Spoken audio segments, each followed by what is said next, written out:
नमस्कार. बृहन्मुंबई महानगरपालिका शिक्षण विभाग अंतर्गत व्हर्च्युअल क्लासरूममध्ये तुम्हा विद्यार्थ्यांचे हार्दिक स्वागत. मी प्राची लुडबे आज तुम्हाला इयत्ता 9वी विज्ञान व तंत्रज्ञानमधील एक महत्त्वाचा पाठ शिकवणार आहे. चला तर पाठाला सुरुवात करूया. नमस्कार, मी प्राची लुडबे, तुमची व्हर्च्युअल टीचर. आज तुम्हाला शिकवणार आहे इयत्ता 9वी विज्ञान व तंत्रज्ञानमध्ये एक महत्त्वाचा पाठ, तो म्हणजे अनुवांशिकता व परिवर्तन. या पाठाचा पुढील भाग हेरिडिटी अँड व्हेरिएशन. हेरिडिटी आणि व्हेरिएशन या पाठाचे आपण मुद्दे पाहूया. मागील भागात आपण अनुवंश म्हणजे इनहेरिटन्स म्हणजे सजीवातील गुणधर्म एका पिढीतून दुसऱ्या पिढीत कसे उतरतात याचा अभ्यास आपण ज्या शाखेमध्ये करतो ती शाखा म्हणजे अनुवंशिकी शास्त्र, जेनेटिक्स, आणि त्याचाच भाग आहे इनहेरिटन्स. नंतर अनुवंशिकता, लक्षणे व लक्षणांचं प्रकटीकरण याची आपण माहिती मागच्या वेळेला घेतलेली आहे. आजच्या भागात आपण शिकणार आहोत मेंडेलचे अनुवंशिकतेचे सिद्धांत, मेंडेल्स लॉ ऑफ इनहेरिटन्स, आणि गुणसूत्रांच्या अपसामान्यतेमुळे होणारे रोग, डिसीजेस ड्यू टू क्रोमोसोमल ॲबरेशन्स म्हणजे डिसऑर्डर्स. तर प्रथम आपण जाणून घेऊया मागील भागात आपण काय शिकलो. इनहेरिटन्स आणि अनुवंशिकता. हेरिडिटी म्हणजे काय? हेरिडिटी शब्दाचा अर्थ तुम्हाला माहितीच असेल. माता पित्याची शारीरिक किंवा मानसिक लक्षणे जी आहेत ती संततीकडे संक्रमित होणे या प्रक्रियेला म्हणतात हेरिडिटी, अनुवंशिकता. आणि म्हणूनच मानवाचं जे बाळ असतं ती मानवाची संतती मानवासारखीच दिसते, कुत्र्यांची पिल्लं कुत्र्यासारखीच दिसतात, कबुतराची पिल्लं कबुतरासारखीच दिसतात, बरोबर ना. तर ह्याला म्हणतात हेरिडिटी. आणि जी हेरिडिटी किंवा ही अनुवंशिकता ज्या घटकांवर अवलंबून आहेत, लक्षणांचं प्रकटीकरण, ते घटक आपण पाहिले मागच्या पाठात. त्यातला पहिला घटक फार महत्त्वाचा, तो म्हणजे गुणसूत्र, क्रोमोसोम्स. सजीवांच्या पेशी केंद्रकामध्ये असणारा हा घटक व अनुवंशिक गुणधर्म, हेरिडिटीसाठी कारणीभूत अनुवंशिक गुणधर्म वाहून नेणारा असा घटक म्हणजे गुणसूत्र. हे गुणसूत्र 2 घटकाने बनलेली असतात, केंद्रक आम्ल, न्यूक्लिक ॲसिड आणि प्रथिने. हे आपण त्यामध्ये गुणसूत्रांचे भाग पण पाहिले. हा जो मध्ये जो बिंदू असतो ज्यामुळे गुणसूत्राचे 2 भाग दिसतात त्याला गुणसूत्र बिंदू म्हणतात. आणि त्यामुळे गुणसूत्राचे 2 भाग पडतात, गुणसूत्र भुजा, आणि हा पी भुजा आणि क्यू भुजा. आणि त्यामध्ये हा जो खालचा जो लांब भाग आहे DNA. त्याचबरोबर आपण गुणसूत्राचे प्रकार पाहिले. गुणसूत्र बिंदूच्या स्थानावरून हे 4 प्रकार पडतात. मध्यकेंद्री म्हणजे मेटासेंट्रिक, उपमध्यकेंद्री सबमेटासेंट्रिक, अग्रकेंद्री ॲक्रोसेंट्रिक, आणि अंत्यकेंद्री म्हणजे टिलोसेंट्रिक. दुसरा आपण एक भाग पाहिला की जो अनुवंशिक लक्षणं कारण पुढच्या पिढीकडे संक्रमित करण्यासाठी जो आवश्यक किंवा कारणीभूत असा घटक म्हणजे DNA, जो गुणसूत्रामध्ये आहे. गुणसूत्र आपण पाहिलं ना, गुणसूत्र ही केंद्रक आम्ल, न्यूक्लिक ॲसिड, ते हे आहे पहिलं डिऑक्सिरायबोन्यूक्लिक ॲसिड DNA. ज्याचा शोध कोणते शास्त्रज्ञ, एक स्विस जीवरसायनशास्त्रज्ञ फ्रेडरिक मिशर यांनी लावला. प्रथम केंद्रकात सापडले म्हणून त्याचं नाव केंद्रक आम्ल, आणि नंतर त्यांची प्रतिकृती तयार केली वॉटसन व क्रिक यांनी. सर्पिला आकार आहे DNAचा. त्यानंतर आपण जीन्सची माहिती घेतली. जनुके म्हणजे काय? DNAमधील जे रेणुखंड असतात, भाग या चित्रात तुम्हाला दिसत असतील पहा. DNAचे सर्व भाग तुकडे तुकडे तुकडे तुकडे आपण रेबिनीचे जर तुकडे केले तर त्या रेणुखंडांना काय म्हणतात? जीन्स असे म्हणतात. जीन्समध्ये जनुकामध्ये प्रथिनांच्या निर्मितीविषयक सर्व माहिती जीन्समध्ये साठवलेली असते. त्यानंतर आणखी एक घटक आपण पाहिला, आणखी एक महत्त्वाचं न्यूक्लिक आम्ल, ते म्हणजे RNA, रायबोन्यूक्लिक ॲसिड, जे रायबोज शर्करा, फॉस्फेटचे रेणू आणि ग्वानिन, सायटोसिन, ॲडेनिन आणि युरॅसिल ह्या नायट्रोजनयुक्त पदार्थांनी बनलेले असतं. तर ते पहिले 3 DNAमध्ये सुद्धा आहेत. DNAमधला चौथा जे आहे ते थायमिन आहे, आणि इथे चौथा आहे युरॅसिल. तर अशा प्रकारे आपण RNAचे 3 प्रकारही पाहिले, mRNA, tRNA, rRNA. तर एवढा भाग आपण मागील वेळेला पाहिला. आज आपण पाहणार आहोत आजच्या भागात मेंडेलचे अनुवंशिकतेचे सिद्धांत.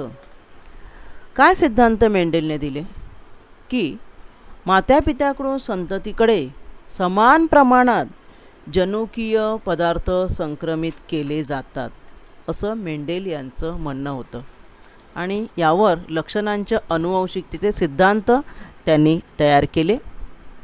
असे Mendel man of science, man of God म्हटले त्यांना, ग्रेगर जोहान्स मेंडेल.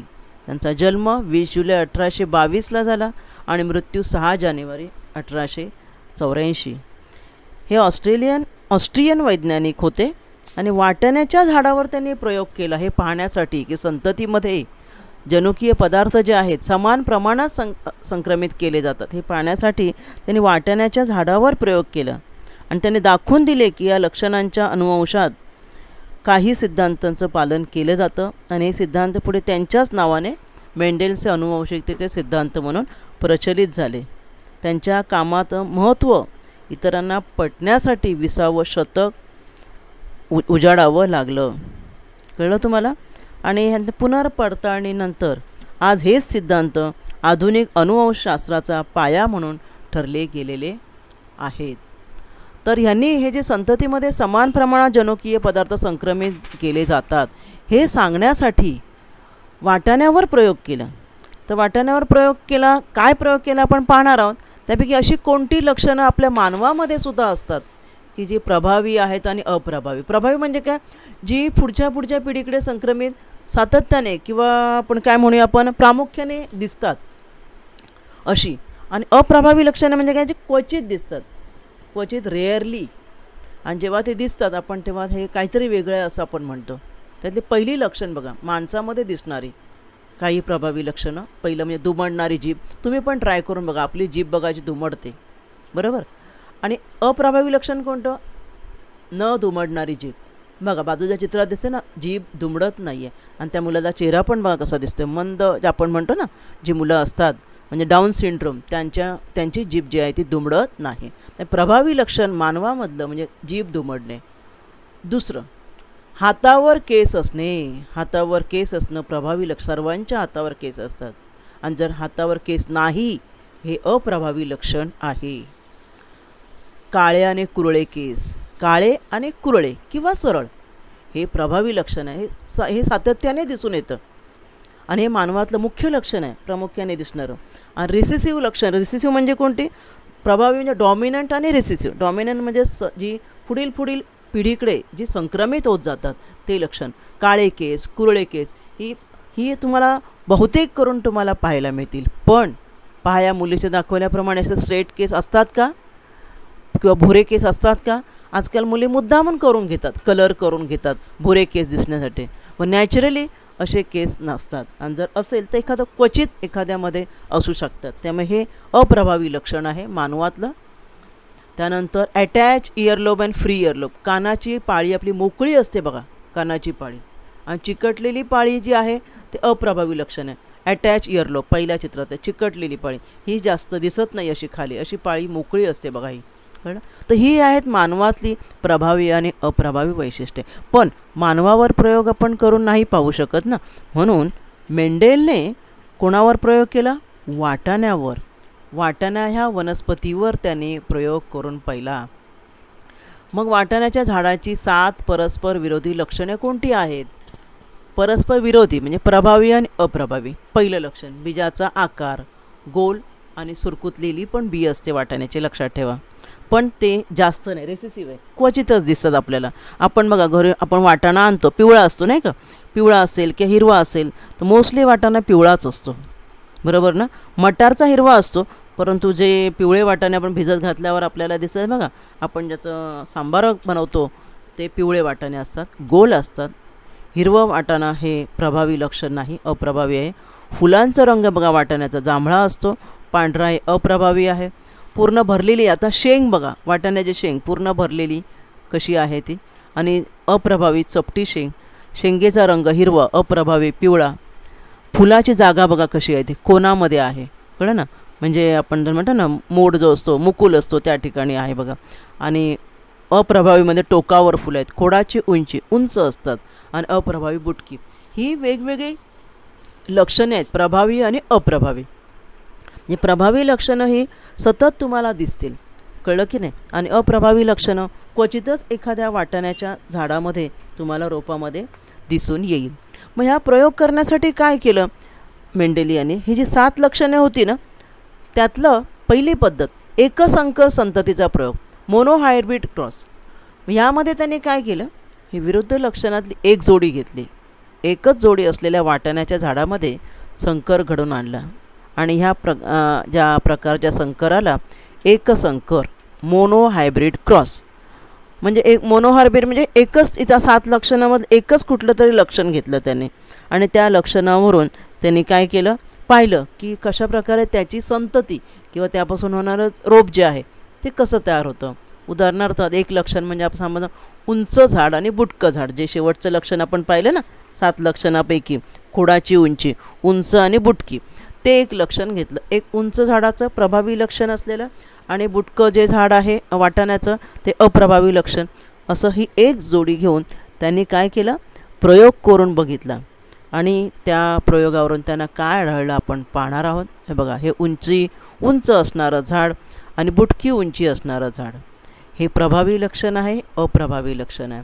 आणि त्यांनी प्रयोग करण्यासाठी जी पद्धत वापरली, पनेट स्क्वेअर मेथड म्हणतात, त्या पनेट स्क्वेअर मेथडने कशाप्रकारे संतती निर्माण झाली ती पाहूया आपण.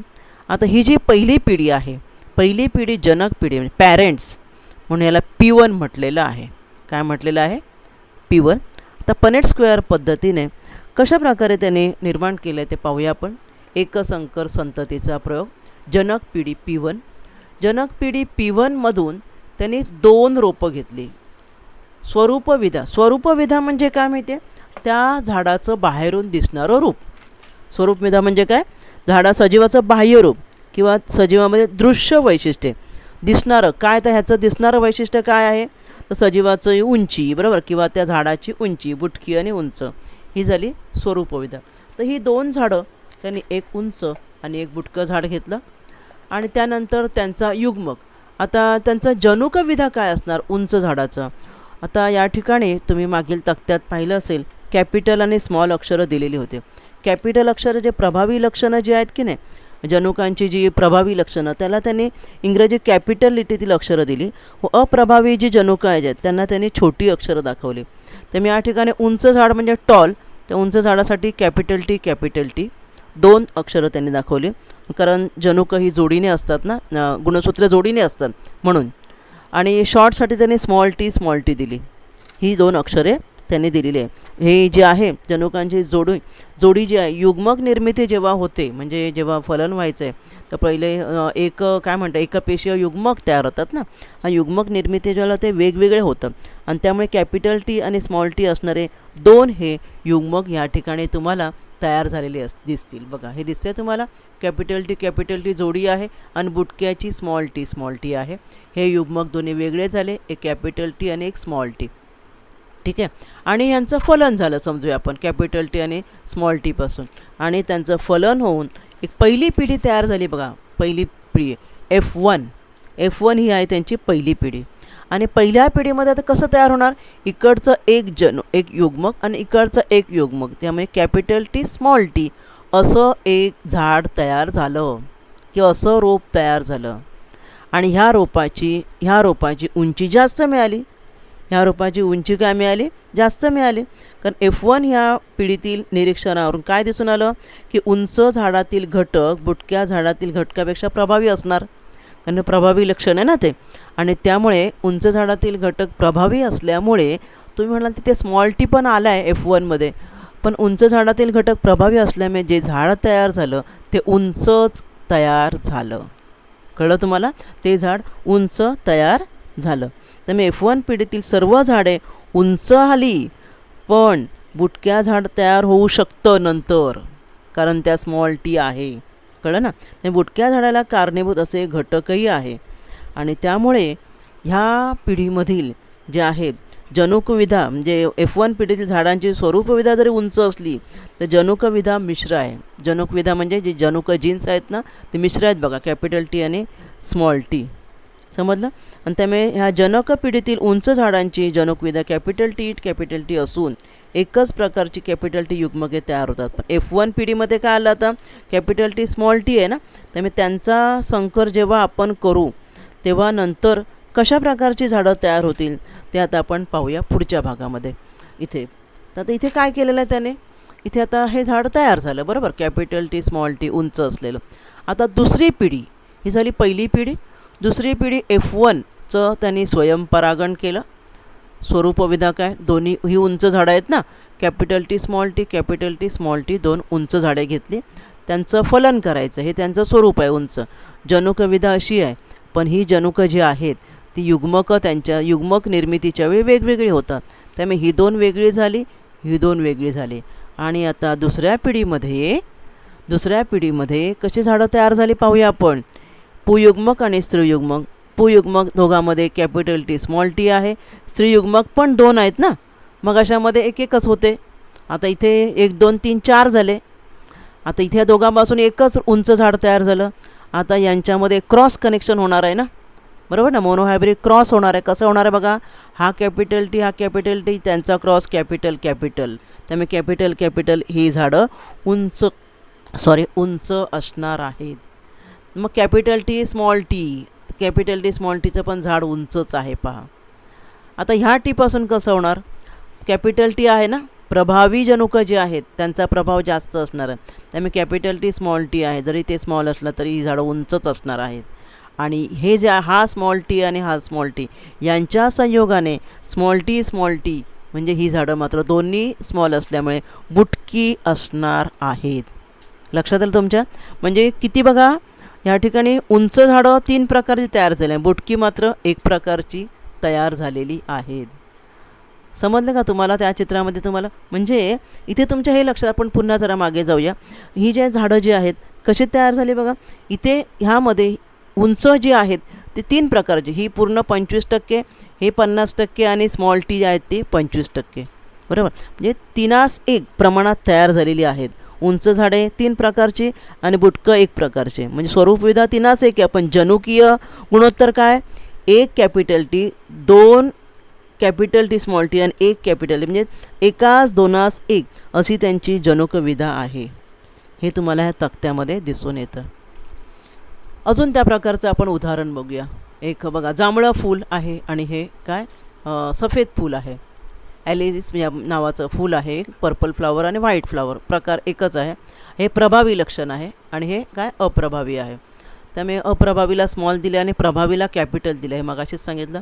यांचं हायब्रिड केलं, कॅपिटल पी स्मॉल पी, प्रभावी कॅपिटल असल्यामुळे हे फूल बघा जांभळंच झालं, बरोबर.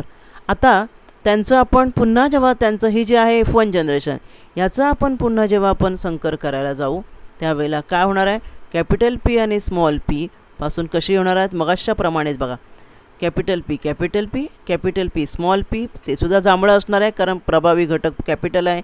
इथेही प्रभावी घटक कॅपिटल आहे आणि ही स्मॉल आहेत. म्हणजे मगाशाप्रमाणे जिनोटायपिक रेशो येणार आहे. फिनोटायपिक म्हणजे स्वरूपविधा गुणोत्तर 3:1 पर्पल व्हाईट, पण जेनोटायपिक म्हणजे जनोकविधा रेशो 1:2:1. लक्षात आलं तुमच्या.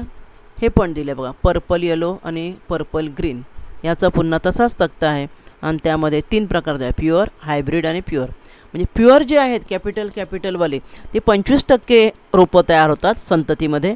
हायब्रिड येलो जी आहे त्यामध्ये, जसं या ठिकाणी हायब्रिड 2 जांभळी आहेत ती 50% आणि प्युअर ग्रीन म्हणजे जी अप्रभावी आहेत की नाही ती 25% तयार होतात. अशा प्रकारे हा एकसंकर, मेंडेलचा एकसंकर संततीचा प्रयोग आहे. दुसरा आता द्विसंकर पद्धत. द्विसंकरमध्ये त्यांनी काय केलं की द्विसंकर पद्धतीमध्ये मेंडेल यांनी विरोधी लक्षणांच्या 2 जोड्या घेतल्या. एकापेक्षा जास्त लक्षणाच्या जोड्या एकाच वेळी घेऊन त्यांनी संकरणाचे प्रयोग केले. इथेही त्यांनी वाटाण्याच्या झाडावरच प्रयोग केला. त्यात त्यांनी काय केलं तर वाटाण्याच्या झाडाचे आपल्याला माहिती आहेत ना, जी लक्षणं आपण पाहिली, प्रभावी लक्षणामध्ये गोल वाटाणे आणि सुरकुतलेले वाटाणे, बरोबर, आणि पिवळे वाटाणे आणि हिरवे वाटाणे, म्हणजे 2 गुणधर्म एकत्र घेतले. मग अशी आपण उंची हे एकच घेतलेलं शेवटचं लक्षण. आता त्यांनी गोल आणि पिवळे, म्हणजे गोल म्हणजे RR कॅपिटल RR आणि पिवळे म्हणजे कॅपिटल YY, बरोबर, इथे लिहिलं आहे बघा RR YY.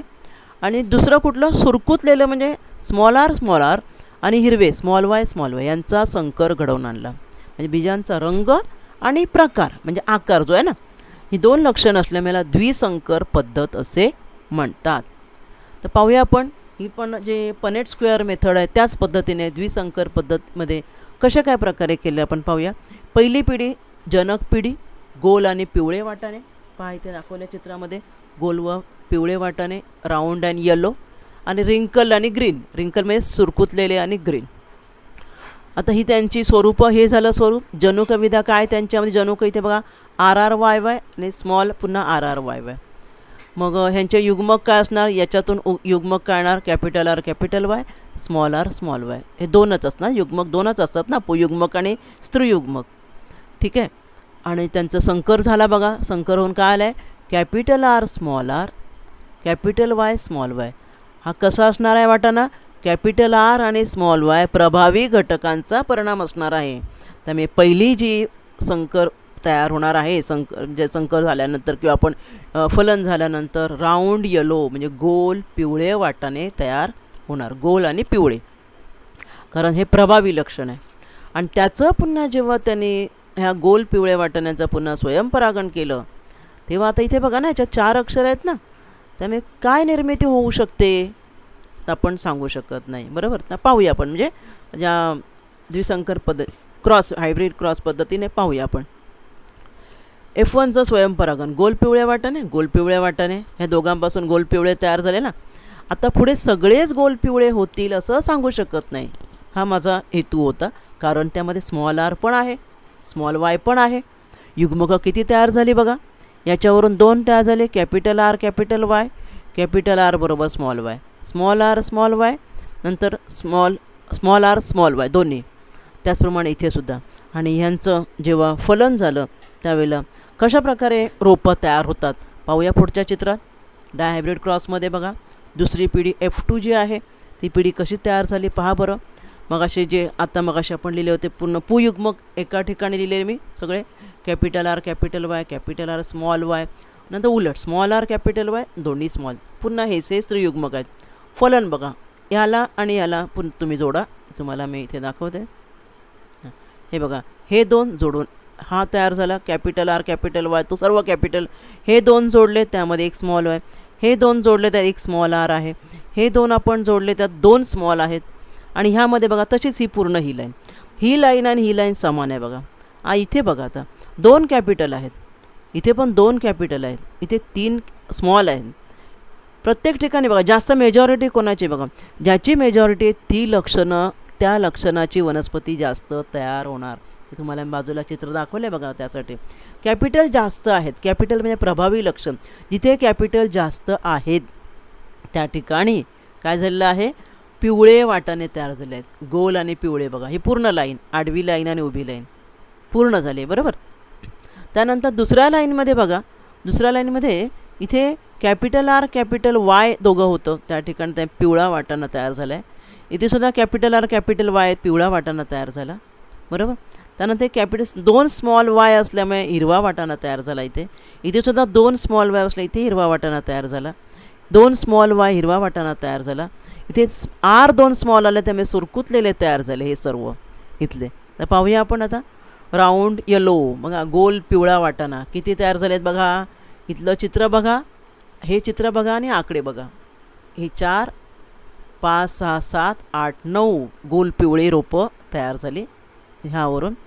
नंतर गोल आणि हिरवी किती तयार झाले, 3च, ज्यांच्यामध्ये y आहे ना ती हिरवी तयार झाले 3. त्यानंतर सुरकुतलेली पिवळी कोणती तयार झाली बघा, सुरकुतलेली पिवळी बघा या ठिकाणी आहेत बघा, हे आहेत ना 1 2 3 ह्या पट्ट्यामध्ये तयार झाले. आणि सुरकुतलेली हिरवी अगदी शेवटचा म्हणजे हा जो कॉर्नर जो आहे त्यामध्ये सुरकुतलेली तयार झालेली आहेत, कारण ही अप्रभावी लक्षणे आहेत. म्हणजे प्रभावी लक्षणे आहेत त्यांचे जी रोपं आहेत ती जास्त प्रमाणात तयार झालेली आहेत. म्हणजे ह्यामध्ये फिनोटायपिक म्हणजेच काय, स्वरूपविधा रेशो काय बघा, 9:3:3:1.